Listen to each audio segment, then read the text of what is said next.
Question: are all religions the same? That they all lead to God, and that every way to God is a valid way? Is that true? Well, before we explore that question, let's go back and have a look at the difference between truth, absolute truth, and opinion. Let's look at what absolute truth means. Absolute truth has three principles. The first one, that it is universal, that the truth which applies to everybody, like 2 plus 2 is 4, and that applies universally, not just in one country or to one group of people, it applies to everybody. Like the world is round, it applies to everybody wherever you are. So the first principle of absolute truth is universal. The second principle, that there is only one right answer, and by definition, it is narrow. 2 plus 2 can only be 4, it cannot be 5, 6, or 7. And by definition, it's naturally exclusive. There is only one right answer. I mean, the world is either flat or it is round. It cannot be both. And the third principle of absolute truth is, of course, opposite of truth must be false. In terms of believing in God, either there is a God that exists or there is no God. It can't be in between. So it is either or when it comes to absolute truth. Well, what about opinion or perception? Well, opinion is subjective. It's subjective to a person's opinion or a group of people's opinion, and it's a matter of individual taste or preferences. So, for instance, if we said ice cream is the best dessert in the world, it's an opinion. It applies to certain people who like ice cream. It may not apply to people who doesn't like ice cream. So it's an opinion. It's not universal. All bald men look good. It's another opinion, and it's not universal. Some people just do not like the look of bald men.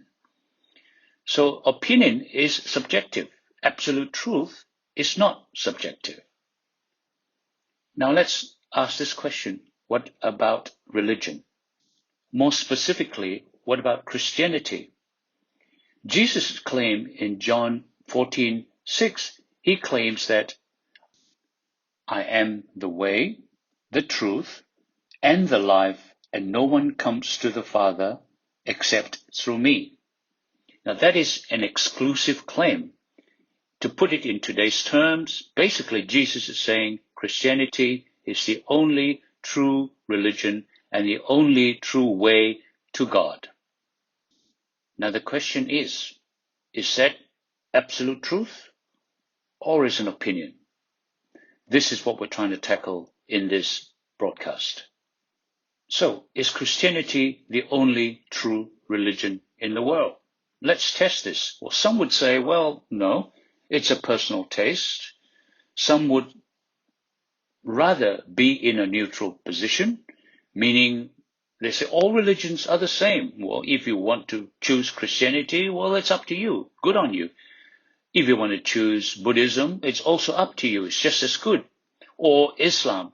It doesn't matter. Religion is a personal thing, and it's up to your personal and individual taste. All religions are valid. They all lead to God. So, in short, it really is a neutral position. Everything is good, totally neutral. Some would call it politically right. All religions are valid, in terms of absolute truth, that is. And if you ever had the audacity of taking on a position and say that a religion is the absolute truth, then you are labeled either a bigot or a naive person or an intolerant person. Essentially, the neutralist would say that, well, all religions are the same, and if you ever claim that one religion is the true religion, then you are a bigot or you are an intolerant person. Let's stop a moment and consider this. Let's stop a moment and see the irony of this labeling by people who can profess to be neutral. The irony is this: those who take on a neutral position, meaning those who say that all religions are the same and that no one religion is better than the other, are taking on a neutral position. I can see that. That is another position. Just as a position that says Christianity is the only true religion in the world. That is one position, just like the neutral position. But you see, the irony here is the neutral people or the neutral position would label a person who thinks that one religion is the true religion as intolerant. Can you see the irony here? The neutralists or the neutral position people are actually doing exactly what they are professing not to do. That is, don't be intolerant. The neutralists in this instance are saying, if you don't agree with my neutral position, then you are intolerant. In effect, they are being intolerant of other people's opinion who are not same as theirs. Can you see the irony in here? See, the problem here is the world, the secular world, has hijacked the concept of what being tolerant is all about. They have moved the goalpost of the original concept of tolerance. What do I mean by this? Well, let's have a look at what the original concept of tolerance is. The original concept of tolerance is that you accept that there are differences of opinions even though you do not agree with them. In other words, you accept that there are more than one opinion. Now, the new tolerance is changed to this ever so subtly. The new tolerance is you are to accept that every contradictory opinion to be just as valid. Do you get the subtle change here? That you are to accept that every contradictory opinion is just as valid. In other words, everybody has to accept that all religions are just as valid. So in other words, you are not allowed to have your own thinking and own opinion. And if your opinion was different to theirs, then you are labeled intolerant. Can you see how the original concept of being tolerant has been hijacked? You see, when anyone who does not accept the neutralist opinion are considered intolerant. Well, that's exactly, the neutralists are doing exactly what they say they shouldn't be doing. They're calling everybody intolerant. People who do not agree with them are considered intolerant. Unfortunately, this introduces the concept of religious pluralism. In short, the new concept of tolerance from the secular world has changed the idea of absolute truth in religion into relative truth. So the big question is now, are all religions equally valid? Well, let's explore this. As I mentioned earlier, in today's trending thought suggests that there is no one true religion, that all religions lead to God and they're all the same. You know, they would say what is true for you may not be true for me, but you don't impose your values on me. So long as we stay neutral, we will be okay. Now, this whole concept of religious pluralism basically says something like this. Well, they look at it like as if religion or moral truth is like ice cream. You like chocolate, I like vanilla. You like Buddhism, I like Christianity. And it's up to you, depending on how you feel. It's a supermarket of religion.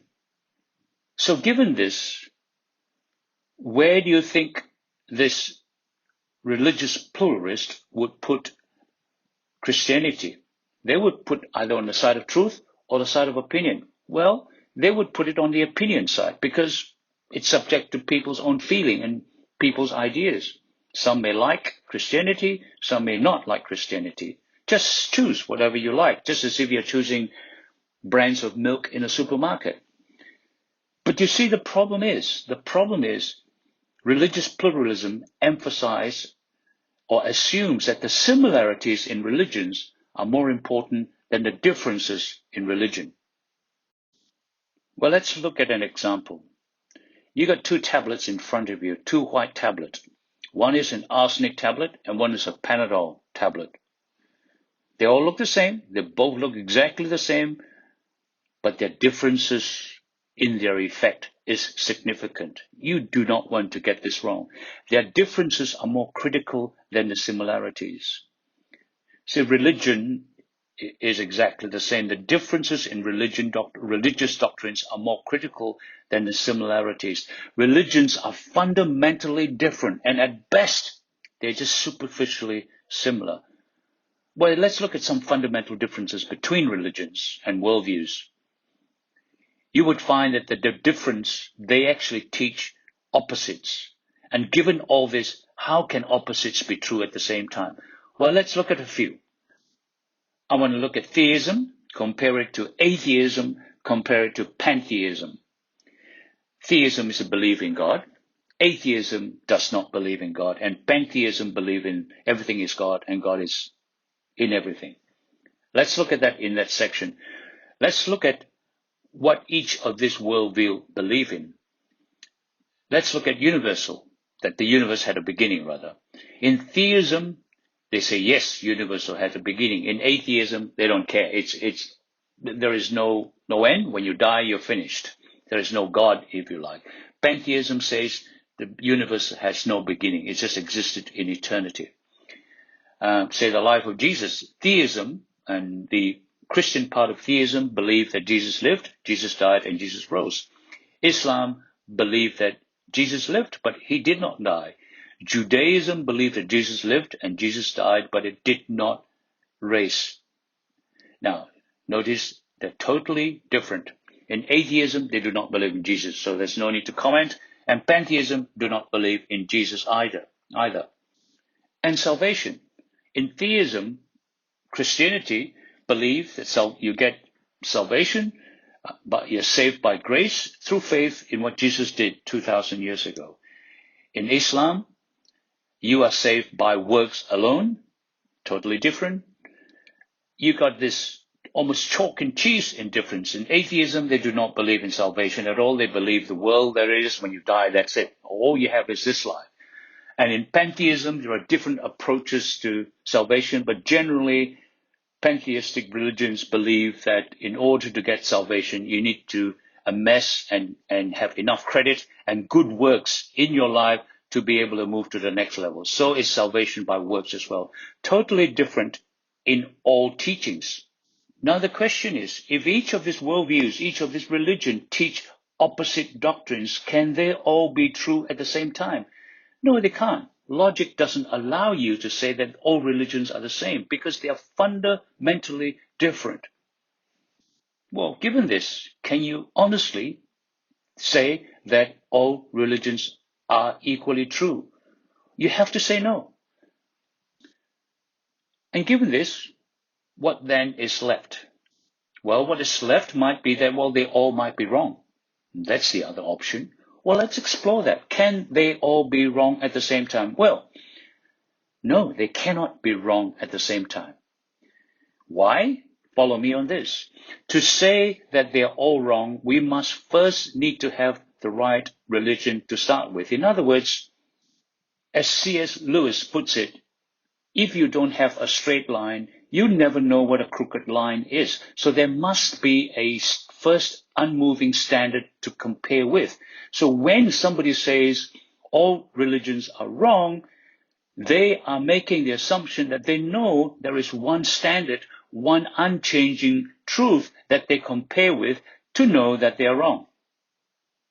In short, if one says all religions are wrong, they are by inference saying that there is one religion out there that is truth that we can use to compare it with.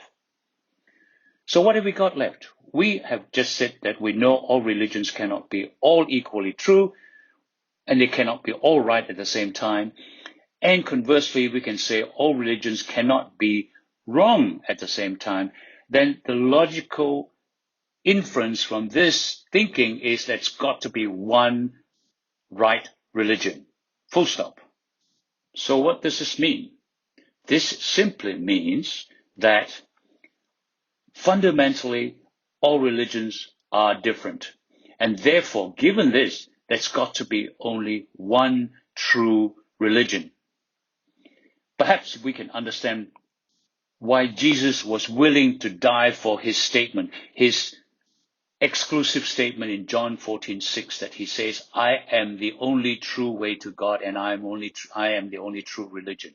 In John 14:6, we can almost understand why he says, I quote, I am the way, I am the life, I am the truth, and no one comes to the Father except through me.